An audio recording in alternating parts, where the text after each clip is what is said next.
sou o André Zanobini, nós estamos no Café com Z, transmitido pelas plataformas de O Litorâneo, hoje recebendo meu amigo vereador Felipe Branco, porque o Felipe foi o indutor de uma audiência pública na Câmara de Vereadores para debater o centro da cidade. Essa audiência pública aconteceu no último dia 16 e trouxe temas muito relevantes aqui para a cidade do Rio Grande. Entre eles, a questão que nós trouxemos hoje em O Litorâneo do Executivo Municipal não querer levar para frente o programa de incentivos tributários para a área central do Rio Grande. Isso foi dito na audiência pela vereadora Denise Marques, líder do governo do PT na Câmara Municipal. Então é uma audiência pública que ainda está repercutindo muito nas ruas da cidade do Rio Grande, né? Nós trouxemos essa informação ontem, hoje. Também trouxemos na semana passada o anúncio que foi feito na audiência pública pela FEComércio da utilização do prédio dos Correios. Então, uma audiência pública que movimentou vários setores e segmentos da cidade. Quem fez essa proposição foi o vereador Felipe Branco, está aqui para a gente entender como é que se chegou a essa audiência pública. Seja bem-vindo, meu amigo. Obrigado, André. Sempre satisfação estar aqui nesse importante meio de comunicação da população de Rio Grande, muitas informações que a gente vai sabendo por aqui, por ti, então já de início te dar os parabéns pelo trabalho, pela essa grande repercussão, né, esse grande espaço que conquistou. E importante, obrigado pela oportunidade aqui de divulgar, porque o centro da cidade ele já é no mundo inteiro, no Brasil inteiro, que a descentralização é uma normalidade já, né? Só que Rio Grande, por algumas questões, a questão geográfica, por ser uma península, a questão de... Aí é o que eu entendo como o maior causador disso, o centro, a concentração de prédios ser em torno de 3 proprietários, né, como foi divulgado na audiência pública, que 3 proprietários têm mais de 50 imóveis só no centro, só na poligonal do centro. 3 proprietários, mais de 50 imóveis. Cada um, né? Cada um tem 50 mais imóveis, cada um. Uma proprietária que... Uma herdeira, né? Que não quer alugar, não quer vender, não se consegue nem o diálogo com ela. Tem quase 100 imóveis. E quando você tem essa dificuldade de negociação de valor de aluguel, de tu colocar o aluguel, o prédio para girar para comercialmente, tu não tem isso quando trava, ninguém vai abrir uma loja, um comércio no meio de uma quadra com todo mundo fechado, né? Só se for maluco. Então isso vem acelerando muito, né? E tem a questão o nosso centro ele é na ponta, né? Então a gente não é passada, a gente é fim de linha ali para quem tu vai no centro de propósito, né? Não é um centro geográfico. Não é geográfico. A questão da Zona Azul também foi levantado muito, que quando foi feito o estacionamento rotativo, na época, tinha muito movimento, a questão do polo naval, então era necessário, né? Várias cidades têm isso. Hoje mesmo já se consegue discutir se existe a necessidade de ter a Zona Azul. O contrato vai até 2029, mas a gente levantou na audiência a possibilidade de tentar o diálogo com a empresa REC Parking, de tentar uma flexibilização, ver o que é possível fazer, porque não está bom nem para eles também, porque o centro perdeu movimento, sem movimento acabou para muito giro para a empresa, que não fica bom para ninguém, nem para o proprietário dos prédios, dos comerciantes, para as pessoas e nem para a empresa. Então a gente tentar reabrir esse diálogo, entre vários outros assuntos, né? Então a importância dessa audiência pública que nós fizemos, que é de reunir secretários, nós tivemos o secretário da Coordenação e Planejamento, o secretário, a chefe do GPPE, Gabinete de Projetos Especiais, também os representantes da Secretaria da Fazenda, Secretário de Desenvolvimento, CDL, Câmara do Comércio, FEComércio, vários grupos, Grupo Elide, Conexão Empreendedora, Unidos por Rio Grande, Sinduscom. Então nós conseguimos reunir várias lideranças, vários empresários também, população também se fez presente, para que possa se unir, porque ninguém tem a fórmula mágica de resolver, né, André? Muitos perguntaram o que resolveram na audiência. Não é em uma audiência que tu vai resolver o problema. Tu vai dar o início, o pontapé inicial de um trabalho que nós já estamos querendo essa semana já ter uma primeira reunião com os secretários, com as pessoas que estiverem envolvidas, para que a gente ponha no papel aquilo que a gente debateu lá. E o que tu falou muito bem aqui, dessa lei específica que tu falou, que é a Lei 9.193, que é de incentivo fiscal para quem empresa está aí no centro, né? Tem um entendimento que a gestão atual não tem esse entendimento que seria uma lei tão útil para o desenvolvimento do centro. Então, a gestão passada do prefeito Fábio tinha um entendimento que essa lei seria, não vai resolver, mas que seria uma ferramenta importante, e a atual gestão entende que não. Então, a gente vai ter que sentar junto e ver qual é a solução, tá? O que precisa mudar então na lei, porque a lei precisa ser regulamentada. Esse é o ponto que eu acho pertinente, Felipe. E aí, tu que estava na gestão passada, né, no governo, né, dentro da base do governo, o projeto saiu do executivo, foi para a Câmara, foi debatido, foi votado, foi aprovado pelos parlamentares, voltou para a Prefeitura, foi sancionado. E espera, na verdade, agora só uma regulamentação do Executivo. Isso. O Executivo atual, através da fala da professora Denise e numa mensagem encaminhada ao Parlamento, elenca algumas questões de que o projeto talvez não seja tão bom, ou tão isso, ou tão aquilo. Mas a regulamentação é do próprio Executivo. Por que ela não faz essas adequações na regulamentação via decreto, fazendo aquilo que entende e coloca o projeto em prática? Por que isso não acontece? Pois é isso que a gente está cobrando agora. Inclusive a gente fez aprovou na Câmara uma indicação do vereador Eninho para provocar a Prefeitura para fazer essa regulamentação, porque se a lei, se eles entendem que não é tão propositiva, né, da forma, do entendimento deles, mas que façam da forma que eles entendem que seja, mas tem que fazer, né? Não pode a lei ficar adormecida. Como a gente tem a Lei 9.211, que é a lei do IPTU progressivo, que é também para, no popular, arder no bolso, né, dos proprietários, para que ponha o prédio voltar a ter utilização, para ter vida de novo, né? E o que não está acontecendo é que só passa a valer o prazo, pode chegar até 25% de valor, aumentar, né, no IPTU, só que precisa acionar, notificar o proprietário, e não está sendo feito. Então, só nesse início de conversa, a gente tem duas leis que estão adormecidas, né? Já tem a ferramenta, já existe a lei. O que a gente precisa, que é a lei do IPTU progressivo, a lei 9.211, que seja efetivada pela Prefeitura de notificar os proprietários, né? Tem fiscais e todo mundo anda pelo centro, as secretarias estão no centro da cidade, e é público e notório os prédios que estão parados. Então é preciso notificar para que possa valer o prazo, e aí sim para ter essa efetividade da lei. Nessa questão de IPTU progressivo, eu queria uma opinião pessoal do vereador Felipe. Como é que o senhor acha que estão os preços, né, os valores do IPTU no município do Rio Grande? Não estava na hora da gente rever esses valores até para forçar que eles voltem ao mercado? Tem que ver, tem dois viés, né? Que acabou perdendo o valor de mercado os prédios, né? Então, o prédio que valia no Polo Naval 1 milhão, hoje vale 600 mil, 700 mil, né? Perdeu o interesse, perdeu o interesse dos prédios no centro. E a gente precisa, porque tu perdendo valor, acaba feito cascada, caindo tudo. Sim. Só que a gente precisa ter um valor mais drástico para o prédio parado. Porque hoje a gente tem um cemitério de prédio antigo. Sim. Hoje, e o que eu falo bastante, não é a história da nossa cidade, a história do nosso estado que está se degradando, porque hoje nós temos ali o prédio que, puxando já um gancho, que eu aprovei uma indicação na Câmara para que a Prefeitura possa fazer um novo inventário dos prédios listados como patrimônio, porque prédios tombados nós temos poucos, são em torno de 4, 5 prédios tombados como históricos, né, como patrimônio histórico. Mas nós temos temos centenas de prédios listados como patrimônio.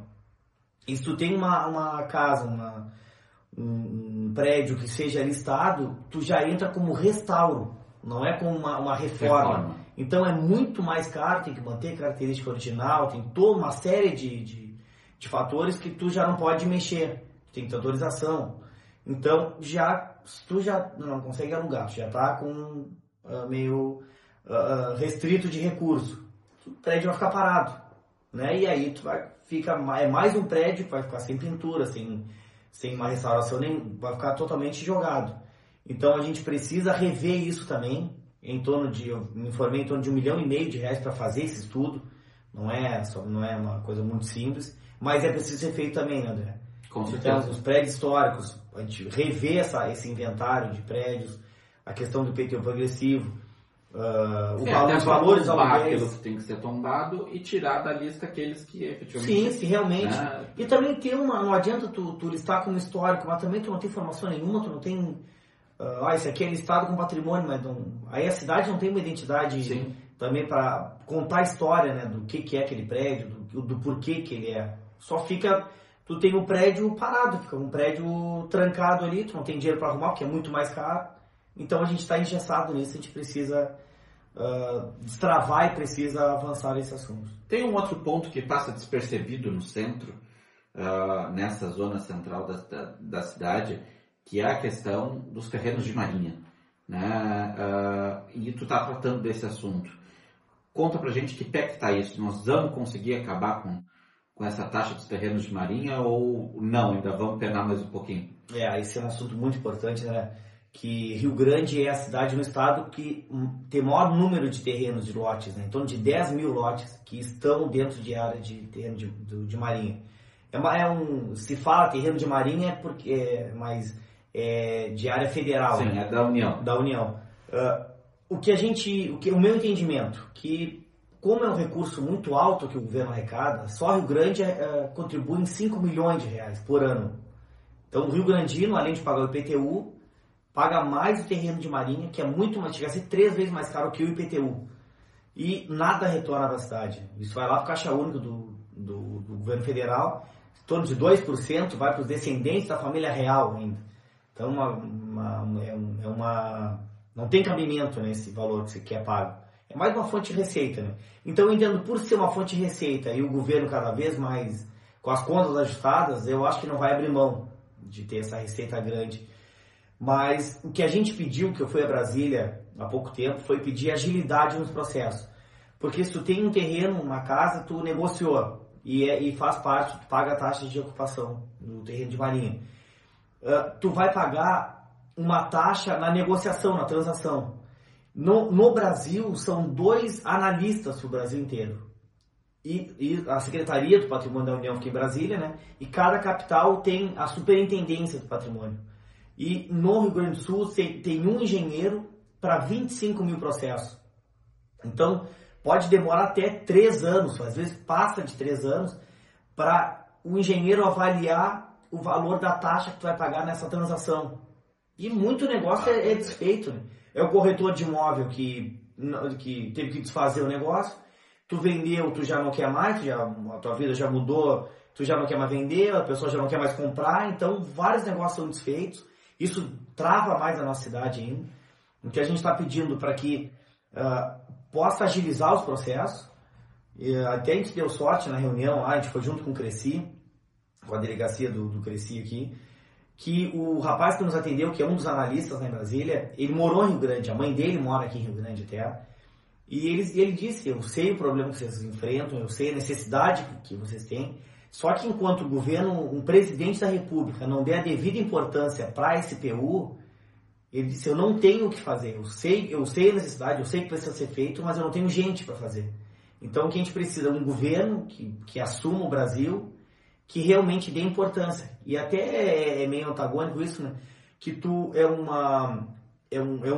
órgão do governo que é arrecadatório e ele não dá estrutura para isso. Né? E que a gente pede que tirar vai ser muito difícil, mas que pelo menos agilize, pelo menos não trancar mais a vida das pessoas aí. E não dá para fazer porque é só pensando, não dá para fazer um convênio e a prefeitura, por exemplo, colocar servidores disponíveis para os processos locais? É perfeito a colocação. A gente sugeriu isso para eles, né? Que o prefeito Fábio, ele tinha colocado à disposição um servidor, só que esse servidor não tinha o sistema da SPU, então não conseguia resolver, ele só passava informação, ele era só mais um elo. Sim, né? Tem que ser a chave de um servidor. Tem que ter a chave de um servidor, mas que é possível de fazer. Lá a gente teve essa informação. A gente está marcando uma reunião com o secretário Glauber agora, de coordenação e planejamento, que é um grande parceiro nessa pauta, entende muito dessa pauta. Ele trabalhava muito nessa questão na FURG. Sim. E é possível fazer um treinamento dos servidores da prefeitura, fazer lá em Porto Alegre e ter essa chave, ter o acesso ao sistema para que possa resolver os problemas. Também a questão de engenharia, né, alguns engenheiros da prefeitura ter também essa mesma capacidade para avaliar também. Porque a gente precisa, né, André? A gente pediu, porque se fosse possível, né, abrir um braço aqui em Rio Grande, né, uma secretaria, só que eles não têm funcionário nem para lá. Então, abrir aqui, então a gente não adianta se iludir que não vai acontecer. Convênio seria a melhor convênio seria a melhor alternativa. Tem um outro ponto que foi levantado na audiência pública, que foi um tema do pessoal do Sinduscom, né, que são, falando para o pessoal entender, a possibilidade de verticalização com a compra e venda daquela área que a gente não vê, que é a área aérea dos terrenos, né? O terreno ele tem um chão, mas ele tem também a área aérea, para dona de casa que não entende, tudo aquilo que está acima do seu terreno ele pode ser comercializado, desde que haja regulamentação. Como é que está isso no município, Felipe? É o potencial construtivo que chama, né? Até o engenheiro Josiel que levantou esse tema. Por exemplo, o mercado público, ele, pelo plano diretor, ali pode ter 5 pavimentos, se não me engano, 4 ou 5 pavimentos. E o município, né, o mercado sendo municipal, poderia vender esse potencial construtivo. Como ele não pode construir em cima do mercado, porque é histórico, mas tendo o potencial de construir, teria a permissão para construir, né, poderia vender esse potencial para outra região, para alguma construtora que gostaria de verticalizar mais uma estrutura. Isso a gente tem que levantar mais essa discussão. Eu conversei até com algumas pessoas que têm um pouco de entendimento nesse tema. Disseram que a experiência em outras cidades não foi muito positiva, não se conseguiu avançar muito nisso. Mas pode não conseguir avançar em outro lugar e aqui pode. Então esse é um tema que na reunião que a gente quer marcar essa semana ainda, também é um dos temas da prefeitura, pode arrecadar esse recurso, né, desse potencial construtivo para investir nessa parte do centro. Essa reunião, ela vai ser marcada? Ela já está marcada? Como é que vai funcionar? Não, ela vai ser marcada. Eu já estou fazendo contato pessoal com os secretários para ver a questão de agenda. Conseguir conciliar todas as agendas é muito difícil, né? Mas a gente precisa que faça com 2, 3 secretários, a gente precisa avançar. Porque senão vai ficar só mais uma audiência pública, né, André? Não é em 1, 2, 3 audiências que vai se resolver, em poucas reuniões. Mas a gente já tem pelo menos os primeiros passos, que são essas leis que estão adormecidas, né, que a gente precisa dar início. Essa questão do potencial construtivo é importante. Tem a questão da informalidade do centro também, que tem um espaço ali do lado da Justiça do Trabalho, entre a Justiça e o Camelô. Aquele espaço onde pegou fogo, tem um espaço ali que é para o comércio informal. Sim. Aqui do centro, que também prejudica muito, né? Tem a tua loja, paga uma carga tributária enorme, tu paga aluguel. E aí alguém na tua frente ali, sem pagar imposto nenhum, sem pagar nada, vendendo o mesmo material que tu. Sim. Então, já a Secretaria de Assistência Social já vem fazendo um levantamento, né, a Secretaria de Desenvolvimento, das pessoas que já vêm há algum tempo trabalhando, para que não surjam alguém oportunistas na hora só para receber um espaço, para que se possa ter uma fiscalização mais efetiva, né? Vai ser destinado o espaço, as pessoas que vão para lá, e dali em diante aí ninguém mais... Isso foi feito lá atrás, quando o comércio informal ficava na Tamandaré. Isso. Né, e se criou o camelódromo. Agora, de novo, a história se repete. Agora que já foi uma falha dos governos já de permitir, né, André? Sim. Porque se tu manter uma fiscalização, porque depois que tu perde o controle, agora tu tem toda uma estrutura para montar, tem toda uma dificuldade, porque não se pode...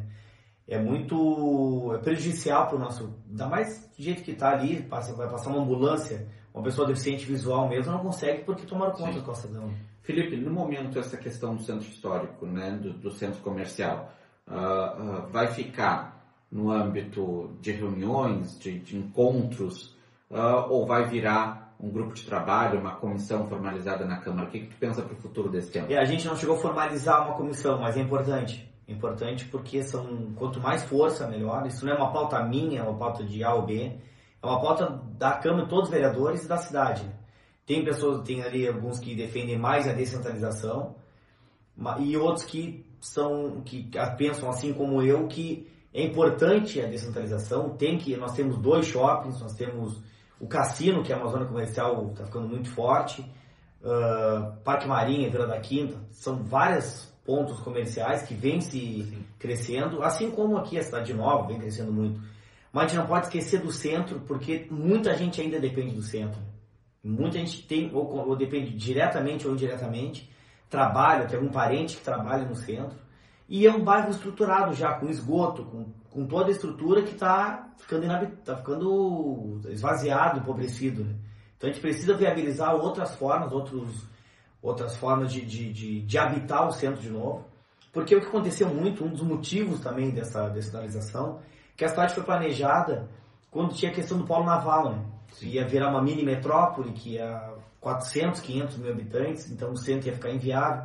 Então se planejou a cidade com a descentralização, né? Que é o centro cívico indo lá para perto da Santa Rosa, onde está o fórum hoje, a rodoviária. Então vários serviços públicos foram retirados do centro e não se concretizou o polo naval, teve toda aquela situação e a gente ficou com um problema do centro aqui, que eu entendo que além da parte histórica, a parte comercial a gente precisa avançar. Porto Alegre vem trabalhando muito nisso, né? Tem toda uma economia criativa para o centro. O 4º distrito, por exemplo, lá em Porto Alegre, eles fizeram todo um espaço destinado para entretenimento. São vários bares, Que é o que falta muito em Rio Grande, né? Pois é, e é um espaço que aí vem outra questão, que é a atualização do plano diretor e o plano urbanístico da cidade, que precisa ter esse planejamento, precisa se ver o que se quer para a cidade, que ali seria de repente um espaço, uma probabilidade de tu trazer vida de novo, trazer um espaço que não tem, como tu falou, e que pode ser uma solução, uma das soluções. Então precisa se ter um planejamento e atualizar plano diretor e plano urbanístico. Nós estamos conversando com o vereador Felipe Branco, que fez uma audiência pública para tratar sobre o centro da cidade, o centro comercial, assunto que vem repercutindo, começou na audiência pública, mas vem repercutindo ao longo da semana. Mas, Felipe, antes de encerrarmos essa conversa, eu preciso te perguntar como é que estão os planejamentos para o carnaval do Bloco Sem Limites. Estamos correndo bastante já, estamos sobre uma questão dos patrocínios, né? Patrocinadores, que a gente termina o carnaval e já começa a trabalhar o próximo ano. Te agradecer por toda a ajuda, né? Que vários vídeos ali viralizaram, a matéria viralizaram através da notícia do Litorâneo, então te agradeço muito. O Bloco Sem Limites se tornou o que é hoje, muito graças a ti ali, ao Litorâneo, que várias matérias viralizaram graças ao foco atento ali sempre de vocês. E a gente já está correndo, o Abadá vai ser amarelo do ano que vem. A gente pretende ali, o nosso teto é 2.500 pessoas, a gente não vai passar disso. Porque a gente quer manter a essência do bloco, né? Quem sair, saber que está num bloco Sim. que é voltado para a pessoa com deficiência, que tem toda a questão da empatia, né? De que, como é na sociedade, né? A gente pode estar do lado de uma pessoa com deficiência visual, uma pessoa com autismo. Então essa é a essência do bloco que vai continuar sempre sendo. Quem quiser patrocinar, liga para onde? Pode ligar para o meu número direto, ali 991016223, ou chamar no Instagram, bloco 100, é o número 100 limites. Então participe desse projeto, porque olha, é muito bonito de ver, não só o que faz no carnaval, como o ano inteiro, né? Porque o Bloco Sem Limites, ele carrega a sua essência por várias atividades ao longo do ano, e isso é muito legal. Felipe, muito obrigado por ter vindo até aqui. Obrigado, o Café com Z, para a gente bater esse papo sobre o centro e sobre o bloco. A casa é tua, volta quantas vezes tu quiser. Obrigado pela oportunidade de sempre, parabéns pelo trabalho aí. Nós voltamos a qualquer momento com mais notícias da cidade do Rio Grande e região. Até mais, tchau, tchau.